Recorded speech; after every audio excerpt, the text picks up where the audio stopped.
écoutez, bonjour et bienvenue pour ce 7e épisode du 3e saison de nos Meetup DevApps. Oui, c'est compliqué. Aujourd'hui, on va voir. Alors, j'ai juste 3, 4, 5 petites news. Ensuite, on a notre Michel Perfetti national qui va nous présenter ses Pulumi. Ouais, bah, je suis pas américain, je peux pas dire comment ça se prononce en anglais, mais Donc sur l'infrastructure Ascode et puis ensuite si on a le temps on parlera de justement en partie open bar sur la gestion de la structure des bases de données. Moi ça m'intéresse énormément et comme c'est moi qui décide des sujets, donc ce sera ce sujet-là. Moi c'est tout. Si vous avez envie de discuter des technologies .NET avec nous, eh bien venez nous rejoindre sur notre Slack, devapspodcast.slack.com, en nous envoyant votre adresse email à slack@devaps.ms. À très vite sur Slack. Bon, donc concernant les news, hop là. Donc j'ai la première news. Est-ce que vous voyez mon écran déjà? ouais. Ouais. Donc demain, on a notre cher ami Christopher Maneux, donc de chez Microsoft France, qui fait un meet-up chez Malte Academy, donc sur comment gérer les retours de millions d'utilisateurs de son application et voir comment traiter ces données.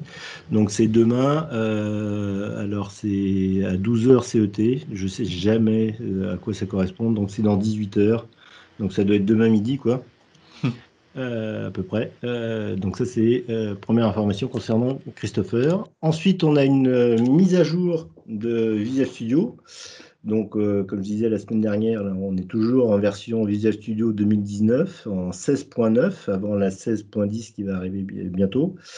Bon, il y a rien de spécial. Moi, la seule chose qui m'a retenu, qui est vraiment super importante, c'est que maintenant, vous pouvez mettre du son quand vos tests unitaires sont terminés.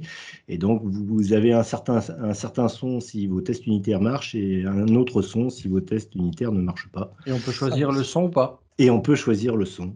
Putain, mais c'est génial. Rien que pour ça, je pense que je vais refaire des tests unitaires. Voilà. C'est quand même une mise à jour importante parce qu'on passe de la 16.8 à la 16.9 quand même. Oui, voilà, il y a eu un pont là, quand même, un truc énorme. Et en fait, non, à la 16.10. Non, la 16.10, c'est la preview. C'est la preview. Ah oui, je l'ai, ouais, d'accord. Ouais. On passe de la 16.10 à 16.9.0. En preview, on est passé de la 16.9 ou à la 16, je sais plus quoi, à un gros saut en fait. Non, 16.10. Oui, juste avant, c'était pas la 16.9. C'était la 16.9, ouais. J'avais 16.9, preview 5. Tu vois, après 9, il y a 10. Non, mais il n'y a pas eu la 6, la 7, la 8, la preview machin, il y a eu directement 10 quoi. Bon. Ils ont bien travaillé, ce que je veux dire. Oui. Non, mais est-ce qu'on peut mettre des MP4 au niveau des sons des tests unitaires ou pas? Je sais pas. Est-ce qu'il y a Christophe qui peut nous faire loser quand le test il échoue? Bah. Et dans les pays âgés, on va devoir tuer les gens alors, ceux qui lancent les tests unitaires. Ça se lance pour chaque test? Je sais pas, j'ai pas regardé. Il y a une petite vidéo si vous voulez. Si ça vous amuse. Dans la version de Visual Studio, c'est ce qu'on va retenir. Hein, c'est que ça, les dings. Voilà. Non, la feature à la con. Ce qui serait bien, c'est dans l'email à la fin des tests unitaires dans Azure DevOps, qui vous renvoie un email avec le son. Je pense que c'est l'étape suivante qui est super importante. Ouais. Bon, bref. Ensuite, on en parlait la semaine dernière, on a donc notre fameux langage Power FX donc, qui est arrivé. Donc, en gros, c'est des macros sous Excel améliorés. Qui seront disponibles.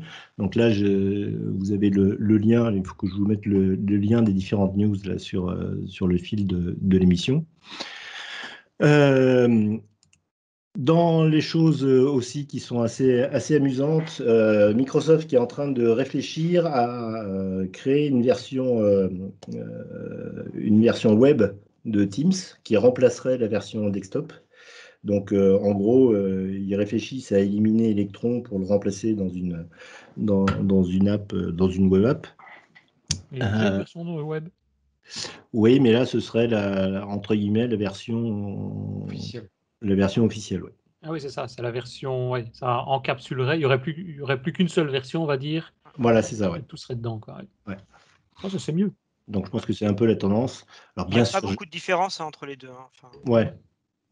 Et puis, bien sûr, je suis persuadé que le framework qui est utilisé pour construire cette nouvelle application, c'est bien sûr Blazor. Alors, en parlant Oui. de Blazor, Tu as 30 secondes, pas plus.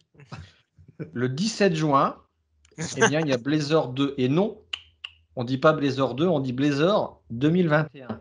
Et le call for paper est ouvert.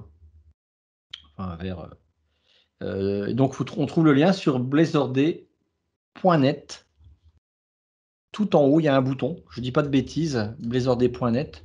Vous avez le call for paper qui est disponible. Donc, c'est en anglais. Hein. C'est en anglais cette fois-ci. Donc, voilà. Tes 30 secondes sont terminées. Ça aurait été dommage de ne pas en profiter. Ouais. C'est bien amené quand même. Hein. Ouais. Et dernière news là, qui ressort un petit peu de partout avec Microsoft Ignite. Je ne sais pas si vous avez vu. C'est l'annonce de Microsoft Mesh. Ouais. Alors, en gros, ce qui s'est passé pour Microsoft Mesh, c'est qu'ils cherchaient un nom. Et donc, ils ont dit, les gars, il n'y a pas encore une marque qu'on paye toujours les droits à l'OMPI. Qu'on n'utilise plus. Non, alors la question que je voulais vous poser, est-ce que vous vous souvenez quand est-ce qu'a été présenté pour la première fois HoloLens? En quelle année? 2013? 2014? Moi, j'aurais mis 2014. Ouais. Ouais, c'est 2014. Pas 2010, mais ouais. Ouais, non, c'est 2014. Alors, la version, le premier SDK qu'on pouvait acheter à 3000 $, c'était en 2016. Mais la première présentation d'HoloLens, et puis nous, on l'avait vu en 2015, mais c'est 2014. Et donc, c'est il y a 6 ans. Donc, je pense qu'on peut attendre encore 6 ans avant d'avoir quelque chose qui approcherait à ça dans Microsoft Teams. Donc, je pense que c'est surtout un effet d'annonce. Je ne veux pas dire que ce n'est pas intéressant, mais d'ici à ce qu'on l'ait véritablement implémenté dans nos applications et utilisé par les personnes, je pense qu'on a encore 6-7 ans facilement avant que ce soit présent. Quoi. Ça fait un peu penser aux vidéos que Microsoft Office sortait régulièrement du futur. Ouais, c'est ça. En fait, technologiquement, à mon avis, ça peut peut-être déjà tenir la route, mais après, il y a toutes les applications, quoi. Parce que ce qui monte, c'est bien joli, mais si tu l'achètes le truc, à mon avis, tu as peut-être juste la démo qui est là et puis tu sais rien faire de plus. Ouais, tout le monde ne construit pas une voiture dans son garage. Hein. On en discutait avec Denis tout à l'heure à deux, là, mais moi, je ne suis pas encore convaincu de ça, en fait. Et je demande à voir. J'ai testé que la HoloLens 1 et je ne me vois pas travailler. J'arrive pas Moi, la VR, c'est un peu de la VR améliorée. Hein. Je vois ce que c'est HoloLens, ne vous inquiétez pas, mais je suis encore un peu sceptique au niveau utilisation, j'avoue. Oui, alors après, on connaît du monde là, qui est notamment du côté de Saint-Malo, là, qui travaille là-dessus. Concrètement, je sais pas ce qu'ils font exactement. Alors justement, j'ai discuté ce matin avec Samuel Blanchard pour le cours de DevOps. Et enfin, au départ non, mais après oui. Parce que justement, ce que je vous ai dit là juste avant, où je suis encore un peu dans l'interrogation d'utilisation concrète, et je lui ai demandé s'il a un truc à présenter de sa boîte, qu'il vienne nous en parler en session. Mais il a dit qu'ils sont encore en recherche et développement, donc pour l'instant, ils n'ont rien de concret. Ouais, c'est ça, ouais. Et ça fait un moment qu'ils sont en recherche et développement. Et bon, ça ne veut pas dire que c'est pas une bonne idée, mais non, mais je voudrais vraiment voir quoi. Il faut dire que maintenant, nos business sont tellement optimisés que pour trouver un truc qui nous manque, donc il faut vraiment trouver l'usage, quoi. Ouais. C'est ça. Je pense que les usages actuels sont beaucoup sur le écran à écran. Notamment quand tu codes, effectivement, tu n'as pas forcément besoin d'un HoloLens pour coder. Mais par contre, pour les usages, je pense surtout les usages qui ont besoin de plus de tactile, qui ont des interactions avec des vrais objets, etc., pas avec de code du coup. Là, par contre, effectivement, il y a peut-être un marché à prendre, mais effectivement, comme les usages ne sont pas encore dans ce sens-là, il va falloir le créer et il va falloir le mettre en place. Et là, par contre, c'est un combat de combat. Il va falloir se battre, il va falloir prouver que ça peut fonctionner et que ça peut, comme par exemple, réparer une voiture, effectivement, traites pas une voiture à distance, ça va pas être facile. Par contre, ce genre d'outil peut aider à développer ce genre de choses. Mais tout le monde, comme tu dis, tout le monde ne répare pas une voiture chez soi. Mais il y a peut-être d'autres, je sais pas, ta trottinette chez toi a ton panne, tu as envie de voir qu'est-ce qui va pas, dans ce cas-là, peut-être que le gars, tu as une garantie là-dessus, le gars à distance peut t'aider à voir qu'est-ce qui va pas sur ta trottinette. Oui, c'est pareil, c'est pas un boulot à tous les jours. Voilà. Tout le monde n'aura pas d'HoloLens chez soi, quoi, encore. Aussi. Non, mais tu peux avoir des versions dégradées avec ton téléphone, avec l'iOS, tu as de la VR dessus. Tu peux avoir des versions dégradées. En fait, au lieu de voir devant tes yeux, ça fait une sorte de filtre. Hein. Mais voilà, il faut arriver à modéliser le monde réel en 3D comme ça. Enfin, simplement, c'est pas encore gagné. Quoi. Enfin, il faut mettre la tête de Christophe pour... Ouais. Et après, il y a aussi la miniaturisation, les batteries, la technologie. En 6 ans, elle a évolué, elle va encore évoluer. Donc, il faut un peu miser. Et la 5G qui arrive va peut-être aussi aider à tout ça. Non, mais il y a plein de trucs qui peuvent encore s'améliorer. Et puis, à la rigueur, si Microsoft sera prêt d'ici là. D'ici qu'ils trouvent les scénarios. Bon. Oui. Ouais, du moment qu'ils mettent le copier-coller dans la première version. Bien, concernant les news, moi c'est tout ce que j'avais. Et vous aviez autre chose? Denis, moi, je crois que j'ai quelque chose. partagé un mode enfant pour Edge que j'ai trouvé intéressant. Apparemment, ça existait dans les anciennes versions, mais je ne vais pas regarder, mais apparemment, ça vient d'arriver pour Edge aussi. Et pour ceux qui ont des enfants, ça permet de bloquer certains sites, ça permet de donner des droits pour mettre un peu plus de sécurité, ceux qui ont des enfants plus petits, quoi. Comment on fait? Je sais pas. Je vais essayer parce que c'est pratique. J'ai fait un profil enfant pour mon gamin sur le PC. Donc j'ai déjà bloqué des applis, mais sur le navigateur, je ne sais pas encore, donc il faut que je regarde. Ouais. Moi, je l'avais fait sur le téléphone aussi. Ils sont convertis en Safe Search. Joli. Donc ils ont un Kit Mods, qui est une nouvelle option dans Edge, qui est provisoirement encore testée dans la version bêta. Et elle ne nécessite pas de plugin. Et la cible des enfants, c'est les enfants âgés entre 5 et 12 ans, surtout la possibilité de partager brièvement votre ordinateur portable ou votre tablette avec vos enfants, tout en étant sûr qu'ils resteront dans un environnement qui leur convient. Voilà. Okay. Bien. Sinon, il y a Cédric qui demande, est-ce que vous avez vu Power Automate App? Alors, je ne sais pas, il y a certainement des annonces qui ont été faites pendant Microsoft Ignite. D'ailleurs, pour Microsoft Ignite, j'ai mis dans le Slack un lien vers le Book of News. Je ne sais pas si vous avez vu. Ouais. Où donc il y a l'ensemble des nouveautés qui sont présentées à Microsoft Ignite. Donc c'est un PDF, enfin là c'est pas un PDF, mais c'est l'équivalent d'un PDF de plusieurs pages où vous avez toutes les informations sur toutes les nouveautés. Donc je vous invite à aller sur le Slack pour avoir le lien. Je vais peut-être le remettre tout de suite. Où est-ce que je l'avais mis? Voilà. Copier le lien. Donc ça permet de savoir tout ce qu'il y a comme nouveauté. Bien, voilà, donc côté news, c'est à peu près tout. On va passer... Dans les news, parce qu'on parle de Power App, je suis en train de regarder, c'est quand il y a, je vais mettre le lien, un événement que tu parlais de Christopher Maneux aussi, qui participe à un événement la semaine prochaine, sur le code no code, donc un duel en gros. Ah, le fight. Et c'est c'est ça, c'est le 9 mars. Donc, c'est bien la semaine prochaine à 12h30. Entre midi et 2. J'ai ici. C'est lui qui était intéressé. Donc, par rapport à... Parce que moi, je n'ai pas d'autres infos par rapport effectivement à Power Automate Desktop, par exemple. Donc, je suppose qu'ils vont en parler à l'intérieur. Enfin, en tout cas, un des deux va parler à l'intérieur de ce meet-up. Ouais, je pense que c'est comment faire une certaine chose avec du code ou du no-code, quoi. C'est ça. C'est ça. Ok.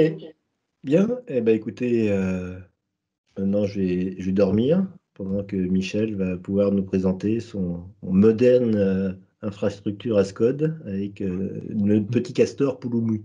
Moderne, qu'on voit les écrans derrière. Ah ouais, t'as vu ça, hein? Vous aimez DevApps? Alors venez nous soutenir en vous rendant sur tipeee.com/DevApps et laissez-nous un petit tip. Merci d'avance pour votre participation. tipeee.com/devaps. T'as vu, je les fais tous à la main, ceux-là. Attends, je partage mon bureau. Hop. Il n'est pas très crédible, en fait. Non, pas du tout, t'as vu. Ouais. C'est des vrais PC sur lesquels j'ai travaillé, alors un peu de respect. Moi, j'avais un 17 pouces que je me baladais d'hôtel en hôtel. Je ne sais pas si vous imaginez. Un CRT comme ça? Ouais. Donc, C'était à l'époque où il faisait du bodybuilding. c'est ça. Bien. Ouais, Parle de ton alors oui. Je crois que l'année dernière, je vous avais parlé de Terraform, je crois. Oui.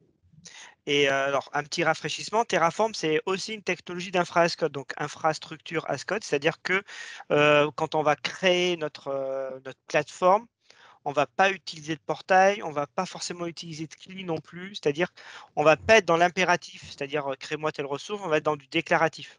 Un peu comme on décrirait des tables, des classes. L'idée, c'est que ce soit reproductible parce que si c'est déclaratif, c'est du code. Et le code, on peut l'archiver, on peut le versionner, ce que tu ne peux pas faire quand tu cliques ou quand tu lances des CLI. Alors, je vous avais montré l'année dernière Terraform. Terraform, c'est une autre technologie d'infrastructure as code, mais ce n'est pas vraiment du code au sens code programmation qu'on peut avoir avec du C#, du Python ou du TypeScript, par exemple. C'est plutôt une façon de... C'est un code déclaratif qui a quand même une possibilité de programmer, mais qui est quand même assez faible. Et je vais en parler un peu après. Pourquoi je trouve Pulumi plus intéressant sur certains aspects. Et ça ressemble à ça. C'est une sorte, c'est entre le YAML, une sorte entre le YAML et le code, mais c'est déclaratif, c'est-à-dire que je ne vais pas pouvoir faire des boucles dessus forcément, créer des fonctions. Mais ça reste du code assez lisible parce que j'arrive à comprendre ce qui se passe et c'est le but parce que quand on a de l'infrastructure as code, il faut que le code soit aussi lisible parce que les développeurs les personnes qui vont faire de l'infra, elles n'ont pas forcément un background de développeur. C'est comme un fichier de configuration, quoi. Exactement. Exactement. Alors ça, c'est très bien, mais quand on a des choses un peu compliquées, on arrive vite à se mordre les doigts parce que Terraform, c'est très descriptif, mais quand on veut faire des boucles, des choses un peu complexes, il y a des conditions, certains environnements, il y a des ressources qu'on veut, d'autres qu'on ne veut pas, c'est un peu difficile. Et donc, je me suis intéressé à... Alors, ça marche très bien dans 90% des cas, Terraform, je suis content. Mon projet actuel, c'est sur Terraform, on fait des trucs vraiment cool. Mais je me suis dit, bon, il y a pas, des fois, j'aimerais bien pouvoir coder mes fonctions comme je coderais mon code, parce que qu'est-ce qu'on voit maintenant, c'est que la plupart du temps, l'infrastructure, elle est écrite par l'équipe qui fait le développement de l'application. C'est un peu comme un package, tu fournis ton app, tu fournis ton infra, et c'est les ops qui vont juste faire la revue de ce que tu as fait pour voir oui, ça passe pas en prod. Et je me suis dit, Pulumi, ça peut être un bon truc à regarder parce que c'est aussi une façon d'écrire du code. Mais l'autre avantage de Pulumi, c'est qu'on va écrire du code dans le langage qui nous intéresse. C'est-à-dire qu'on va utiliser des langages de programmation qu'on a l'habitude d'avoir. Donc, on va avoir du Python, on a du TypeScript, on a du Go, je crois, on a du C#. Et donc, en C#, je vais vous montrer, on va écrire du bibliothèque de code qui va contenir notre infrastructure. Et donc, ça m'évite, moi, en tant que développeur, d'apprendre un nouveau langage. Parce que Terraform, c'est bien, mais il y a tout un écosystème à connaître. Le langage, il faut quand même le connaître. Il y a quand même des fonctions à savoir. Donc, ce n'est pas forcément simple. Au premier abord. Donc, je me suis dit, si les développeurs ils codent en C# leur infra et qu'ils ont l'habitude de faire du C#, ça va aller un peu plus vite. Et on va voir, je vais montrer à quoi ça ressemble. Donc, je vais créer un petit projet. Alors, c'est gratuit. Alors, c'est comme Terraform. L'outil de déploiement, il est gratuit. La gestion de l'état centralisé dans une entreprise, c'est payant. En fait, eux, Pulumi, on paye un outil. Ils ont une console qui permet de déployer et tout un portail qui permet de savoir le statut de mes déploiements. Donc ça, c'est un déploiement que j'ai fait il n'y a pas longtemps. Cet environnement, voilà. Hop. Donc, je sais combien de ressources j'ai changé, combien n'ont pas bougé. Donc ça, c'est payant si on veut si on le veut. Sinon, on peut, comme Terraform, stocker notre état dans un compte de stockage, mais on perd ce côté portail collaboratif. Donc, pour la démo, je vais passer par là parce que c'est quand même plus simple de voir ce que ça donne. Alors, je vais créer. Ils ont un CLI. Je vais créer une nouvelle appli. Donc, le CLI va me télécharger la liste des templates qui m'intéressent. Question super importante. On dit un ou une CLI? Moi, je dis... c'est comme le Wi-Fi, hein, c'est un CLI. Oui, c'est ça. Attends, Polyminium... Ah ouais, attends, je suis pas dans un dossier vide. Hop. Ah ouais, je suis pas dans le bon dossier. Hop. Hop.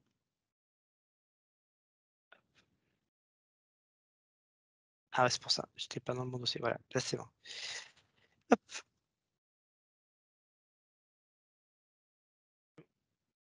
On dit un CLI, je pense qu'on peut faire un sondage. Hein. Je me mets au bon endroit pour tout à l'heure.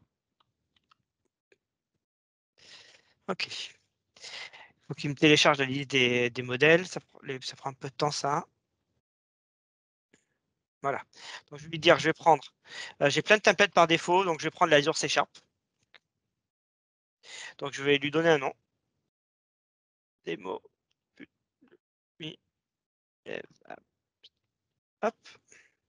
Description, je m'en fous.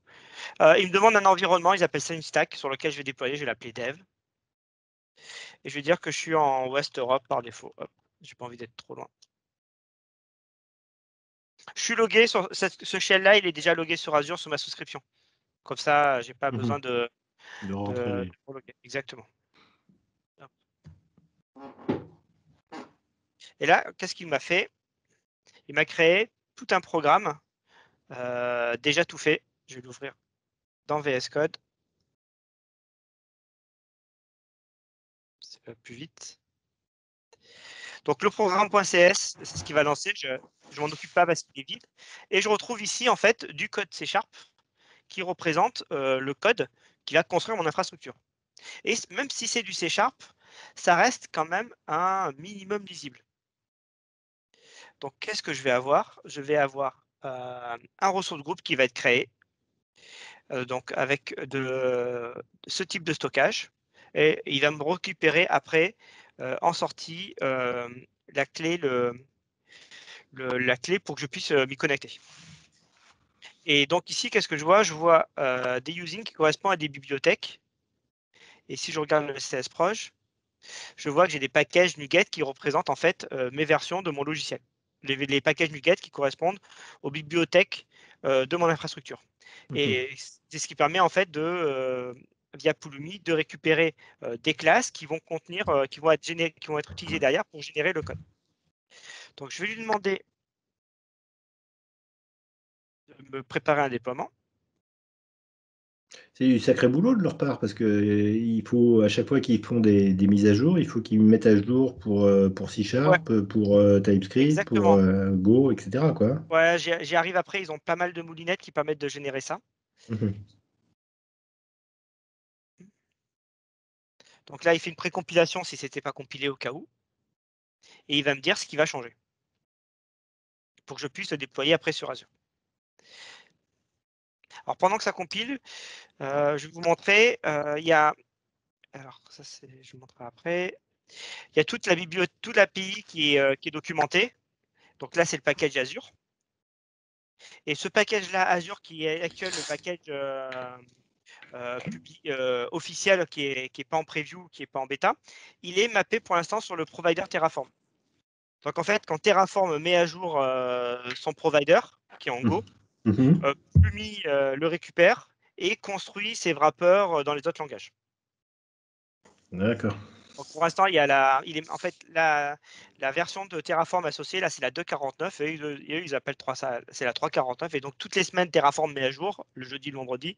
Le week-end, généralement, Pulumi met à jour son driver qui correspond à leur truc. Donc ça, c'est ce qui fonctionne actuellement. Mais par contre, ça a des limitations qui sont inhérentes à Terraform. Le problème de Terraform, c'est que c'est une boîte à part qui va créer un SDK qui est basé sur le SDK Azure. Sauf que quand Azure sort le jour J une nouvelle fonctionnalité, même si elle est en preview, le temps que Terraform la mette, ça peut prendre une semaine, 2 semaines, 2 mois, bah, ça dépend à quelle vitesse ils écrivent. Alors, ce qu'a annoncé Microsoft cet automne, c'est qu'ils bossent sur une version, c'est en bêta actuellement, une version next-gen de leur provider qui, lui, est mappée sur les API. Donc, en fait, dès qu'il y a une mise à jour d'API, ils scannent l'API et ils régénèrent les providers automatiquement. Ce qui fait que dès qu'il y a un changement d'API dans l'heure, sans trop exagérer, on peut avoir une mise à jour du package. Donc on est collé à 100% sur les API disponibles. Donc tout ce qu'on peut faire avec le portail, le CLI, enfin surtout les API REST, on pourra le faire avec Pulumi. Ce qu'on n'aura pas le cas avec Terraform. Ce qui peut arriver des fois, c'est embêtant, c'est qu'on a besoin d'une fonctionnalité qui est en preview, donc Terraform ne va pas la mettre tout de suite parce que la preview, c'est variable. Et donc, on ne peut pas s'en servir avec Terraform, donc on est obligé de faire du CLI à côté, c'est un peu crade. Et donc ça, c'est pas encore top, c'est pas encore sorti, c'est encore en développement. Ils ont encore pas mal de bugs à résoudre. Mais le but, c'est qu'à la fin, il n'y a plus d'intermédiaire entre l'API. Il n'y a plus de dépendance. Il n'y a plus d'humain entre l'API et le provider, ce qui est actuellement le cas avec Terraform. Alors, donc là, il me dit, est-ce que tu veux mettre à jour? Je vais mettre oui. Donc là, comme Terraform, il va me montrer l'état de ce qui va changer. Donc il m'a dit, je vais créer tout ça. Et je vais pouvoir aller suivre ce qui se passe sur le portail. Ça, c'est pour vendre leur portail. Et là, je vois les déploiements qui sont en cours, qui vont arriver. Donc ça, c'est le truc classique de l'infra as code. Je décris une infrastructure, je détecte les changements et je les applique. Et dans tous les cas, Terraform, Pulumi, on va avoir un state à côté qui va me permettre de comparer ce que j'ai dans mon code avec le state pour savoir les changements à faire. Donc ça, c'est du classique. Je vais vous montrer un projet un peu plus évolué que j'ai écrit pour me dire, voilà, ok, ça c'est un compte de stockage. Je vais faire un truc un peu plus puissant parce que c'est ce que j'ai généralement quand j'ai à avoir de l'infra. Je vais avoir des tableaux, des choses un peu plus complexes. Et je vais essayer de regarder les endroits où c'est pratique pour moi, Pulumi, que j'arrivais pas à faire avec Terraform. Déjà, là, sur ce projet-là, j'ai des paramètres en entrée. J'ai un nombre ici que je vais réutiliser qui s'appelle count. Et ce nombre-là va me permettre de créer dans un ressource group qui est ici. Donc là, on arrive bien à dire que j'ai un service plan. Je vais créer un compte de stockage ici. Le nom, je vais l'appeler en fonction de mon index. Et ça va me permettre ici, je peux faire des boucles comme en vrai code, quoi. Donc si je veux dire, par exemple, je ne vais rien faire les nombres pairs ou ici le nom, je vais l'appeler autrement, je peux le faire parce que j'ai toute la latitude du développement C#. Un truc que je ne savais pas faire en Terraform, c'était de dire, en fonction d'un cas, cette ressource-là, je vais la prendre ou pas la prendre. Là, je peux faire des if. Donc, if i égale 0, je ne vais rien faire, par exemple. Ce que je ne pouvais pas faire avec Terraform. Ce n'était pas possible. Je ne peux pas faire de l'impératif dans la description. J'étais obligé de tout décrire. Et donc, on trichait quand on voulait une ressource, c'était 0 ou 1. Et donc, ça veut dire qu'on avait un tableau de une entrée, c'est pas forcément super lisible quand tu veux voir ce qui se passe. Autre chose que j'arrivais pas à faire facilement avec Terraform, c'est le nommage. Quand j'ai des ressources groupes ou des comptes de stockage, quand on travaille dans le cloud, on a des nommages qui permettent d'avoir des formatages bien précis des noms des ressources pour que quand tu arrives sur le portail, tu arrives à t'y retrouver facilement. Parce que sinon, tout est mélangé. C'est comme les règles de variables. Tu es bien content quand tout est carré. Ce que tu ne pouvais pas faire avec Terraform, c'est dire, voilà, j'ai une fonction en fonction de paramètres. Ici, par exemple, je dis, voilà, pour nommer un ressource groupe, il me faut le scope, à quoi ça sert, où est-ce qu'elle est, et redonne-moi le nom de ma ressource. Et ça, je ne pouvais pas le faire avec Terraform. Je ne peux pas créer des fonctions qui me servent à faire… formaliser ton nommage. Exact. Tandis que là, maintenant, je peux faire mon ressource groupe, name égale rgname. On va mettre démo umi et je suis en location qui est une variable de location. Maintenant, ça, je peux le faire. Et donc, quand je vais nommer mes ressources groupes, ils vont avoir tous le même truc parce qu'ils vont passer par la même classe. Et je ne suis pas obligé de le mettre là. Comme c'est du .NET, je peux le mettre dans une bibliothèque NuGet à côté. Donc voilà, on a tous les avantages du code C# pour l'écriture. Donc je vais aller sur celui-là, je vais le lancer. Hop. On va voir ce qu'il va me dire.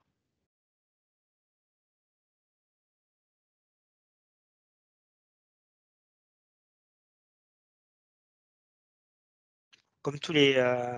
C'est l'équivalent du plan qu'on a avec Terraform.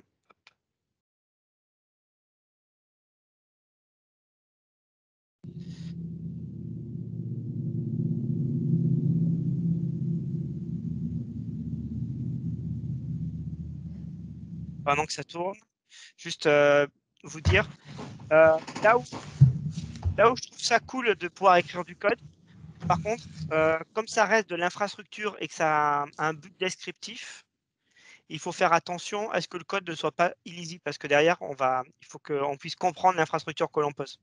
On va pas chercher la même lisibilité dans du code d'infrastructure qu'on va chercher dans du code applicatif.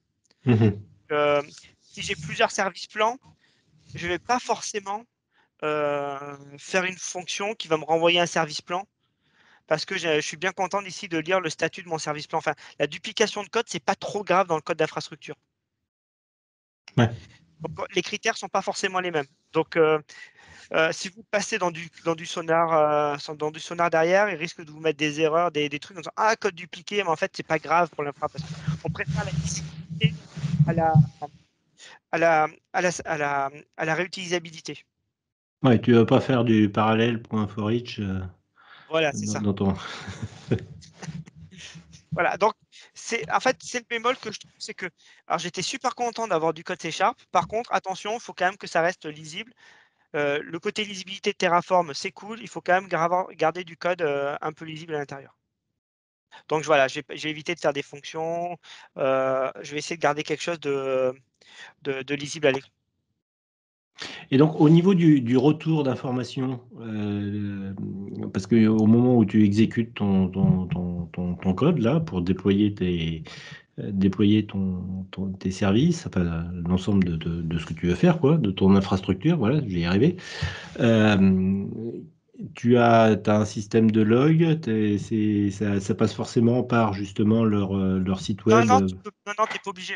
Là, j'utilise pour la démo. Parce que comme ça, on peut voir le statut. Mais le state, comme Terraform, on peut le stocker dans un compte de stockage.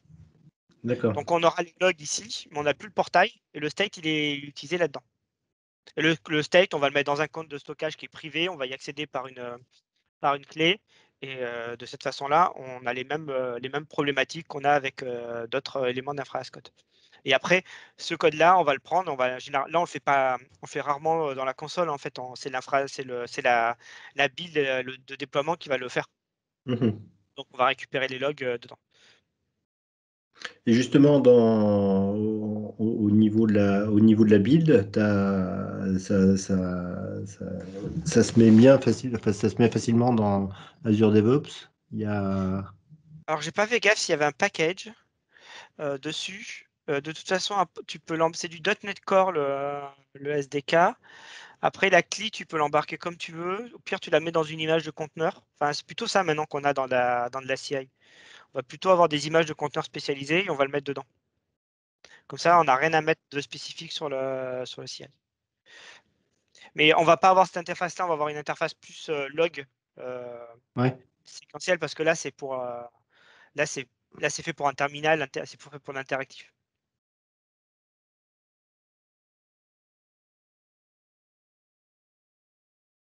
Normalement, c'est en cours de modification. Voilà. Quand je vais sur le portail, hop. Je rafraîchis.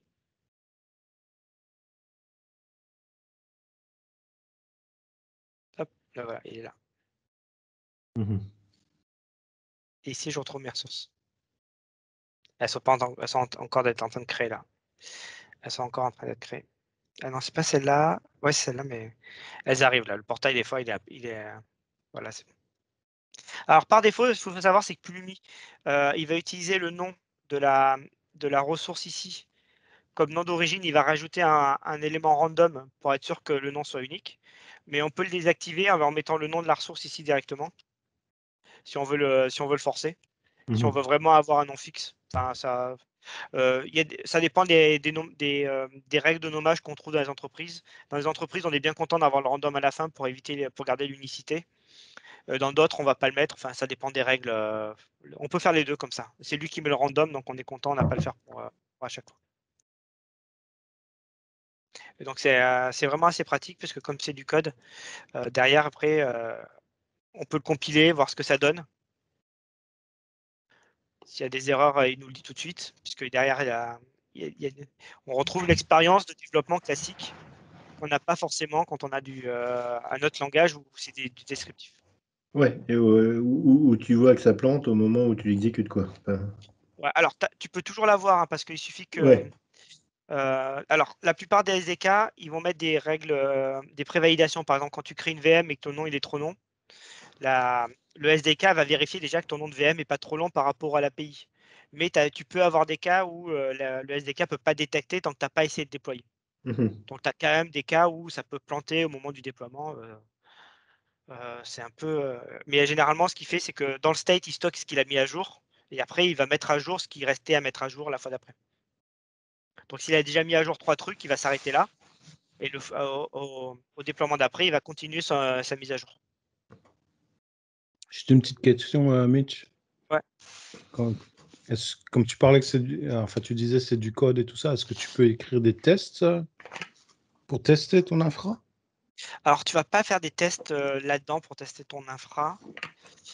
Mais ça nous arrive de tester l'infra. Alors, ce qu'on fait, c'est qu'on déploie sur des environnements de test où il n'y a rien.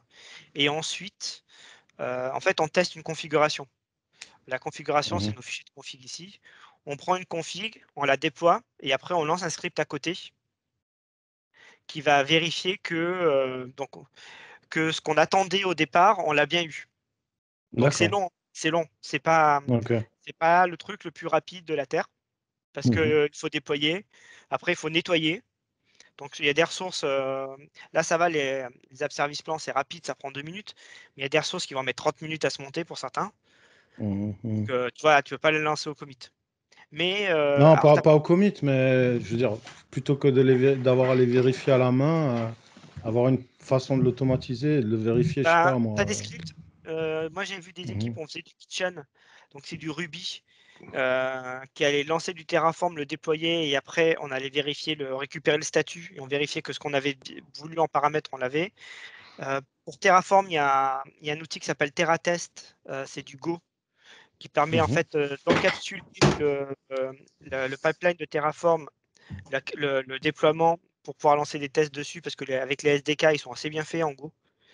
Après, tu peux le faire aussi en AZCLI, en PowerShell. Là où je suis, on fait des tests en PowerShell après le déploiement pour vérifier que c'est bon.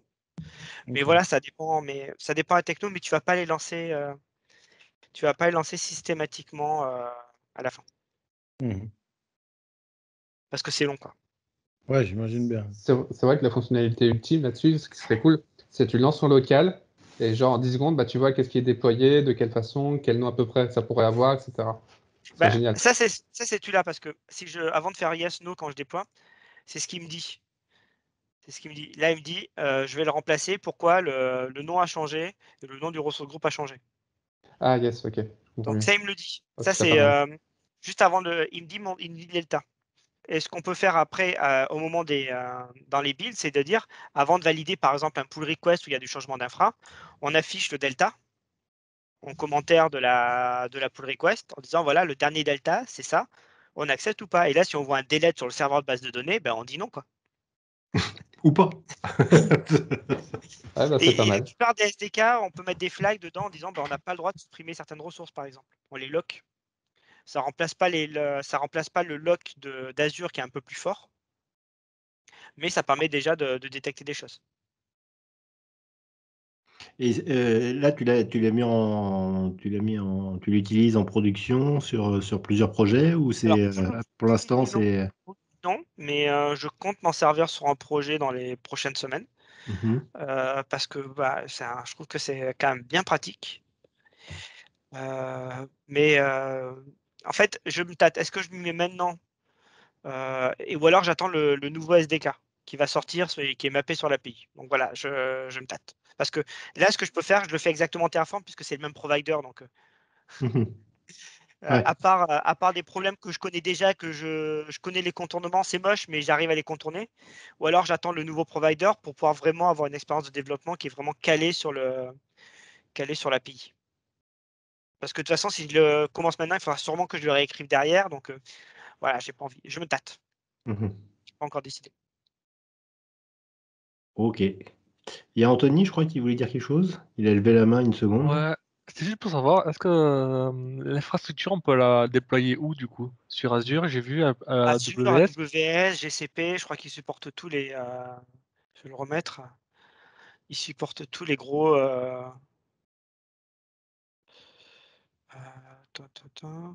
Nos machines aussi? Non, alors attends. Qu'est-ce qu'ils gèrent? Attends, ils ont plein de providers. Alors, ils n'ont pas que des providers cloud. Voilà. Donc, ils ont ceux-là. Ils ont Cube aussi où tu peux déployer. Je ne sais pas si ça marche bien.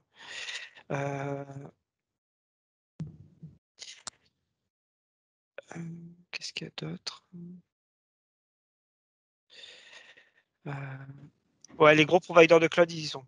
On peut s'en servir, que ce soit des providers de cloud ou Kubernetes, on peut déployer. C'est la même technologie derrière. C'est la même expérience de développement. Après, forcément, ça change. Les objets changent en fonction du fournisseur de cloud, mais ils y sont tous. Ok. Ouais, donc ça demande vraiment. Et derrière, c'est quoi? Il y a une société qui est derrière ou c'est. C'est des ex-Microsoft. Je sais pas, c'est Microsoft, c'est eux là qui, je sais pas. Si, c'est des ex-Microsoft qui ont fondé la boîte. Ils sont partis de Microsoft pour fonder Pulumi.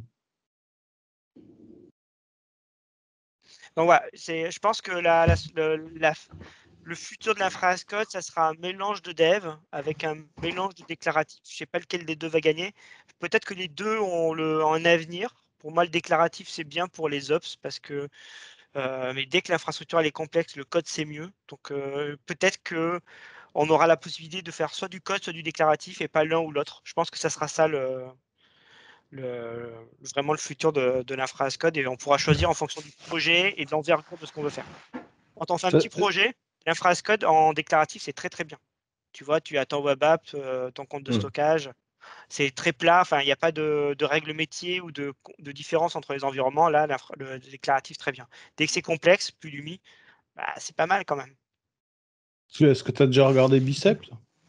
Le problème de Bicep, c'est que tu vas avoir les mêmes problématiques que Terraform. Juste un DSL, quoi. Voilà, c'est ça. C'est pas du code encore. Donc, tu vas arriver dans les mêmes travers, c'est-à-dire dès que tu veux faire un truc un peu complexe, tu vas être bloqué parce que tu as les limitations du fait que c'est pas un langage de programmation. C'est marrant parce que moi, j'ai changé récemment notre build system qui était sur Cake, c'est un peu un parallèle, et qui est du C#, mais genre scripté où tu n'as pas vraiment les tools. Et je suis passé sur Nuke, j'ai fait le port là. Et franchement, ça n'a rien à voir, quoi, parce que tu navigues dans ton IDE, tu renommes, tu n'as plus besoin de faire des consoles output, etc. etc. Et c'est carrément un autre monde. Et je pense que là, c'est exactement la même chose avec le fichier YAML et ton fichier C#, quoi, tu as les outils pour travailler avec, quoi. Mais ça va dépendre des gens. Tu mets Pulumi dans des développeurs, des non-développeurs, ils vont pas comprendre, quoi. Ouais, ou alors ils vont le faire en Python. vrai. C'est le truc le plus proche des ops que les ops peuvent faire. Mais voilà, ça dépend des gens.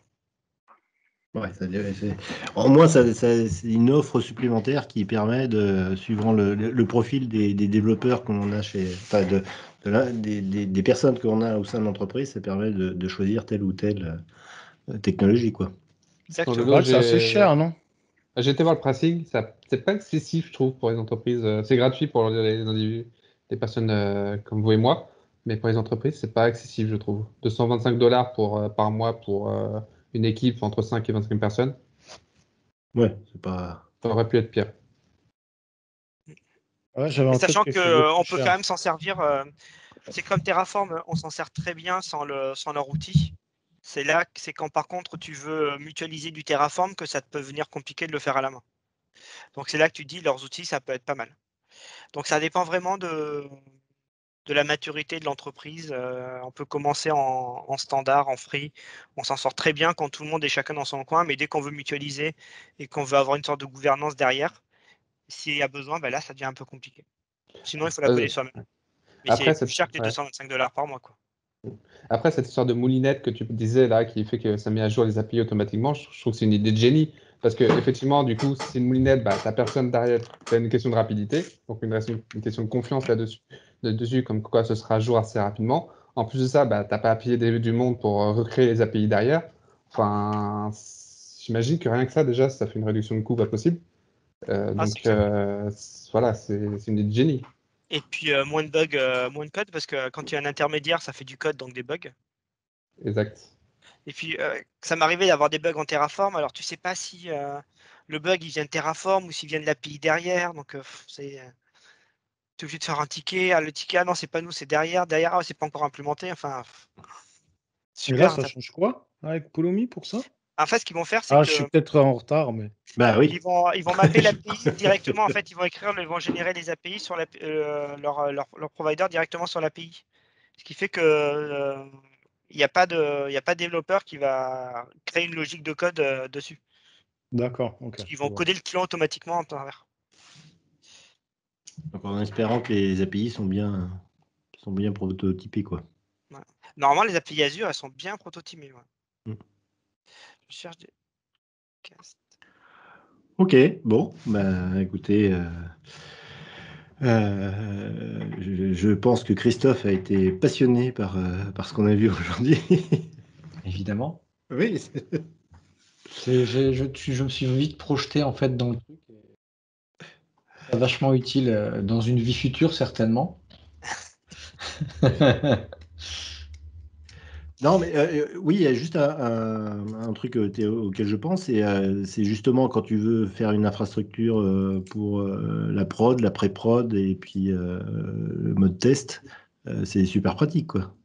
Ah, moi j'ai qu'un seul script pour chaque. Hein. Par contre, j'ai des variations, j'ai des paramètres différents.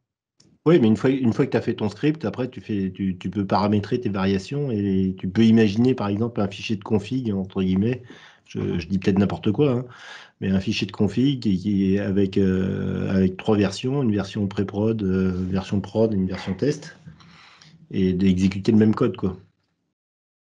Ouais, c'est ça. Ben, en fait, on va on garde le script de déploiement, il est unique, et on va sortir le paramétrage de l'environnement dans un fichier de config. Et comme ça, et en fait, on va fusionner le fichier de config et le script, c'est ça qui va faire le déploiement. Ouais. Et on a donc les environnements, on a le même script pour chaque. Et c'est juste ce qui va changer, c'est les nommages, les nombres de serveurs qui vont dépendre du paramétrage, les noms des ressources. La souscription, c'est pas la même, mais c'est le même script. Ouais. Et on a de l'historique aussi, qui est intéressant. Et l'historique, parce que c'est dans le code, oui. Eh oui. Ok, bon, bah écoutez, il est presque 18h, donc on n'aura pas encore une fois la réponse à ma question concernant la gestion de la structure des bases de données. J'y arriverai peut-être un jour. La semaine prochaine, il y a Jérémy qui va nous parler de tests de montée en charge. Et parce qu'il a, je ne sais plus quel outil il utilise, mais il a été obligé de créer un complément une extension pour Visual Studio Code qui lui permet de gérer ses tests de montée en charge. Et donc, il va nous présenter cette extension qu'il a fait pour Visual Studio Code et nous montrer comment ça se passe pour ces tests de montée en charge. Voilà. Et donc, je rappelle à Laurent que ça commence à 17h et non pas à 17h35. Le message est compris, fort et clair. Bien, bah écoutez, est-ce que quelqu'un a quelque chose à rajouter Sinon, non. Bon, bah écoutez, bonne semaine, portez-vous bien et à la semaine prochaine. Ciao tout le monde. Ciao. Peace.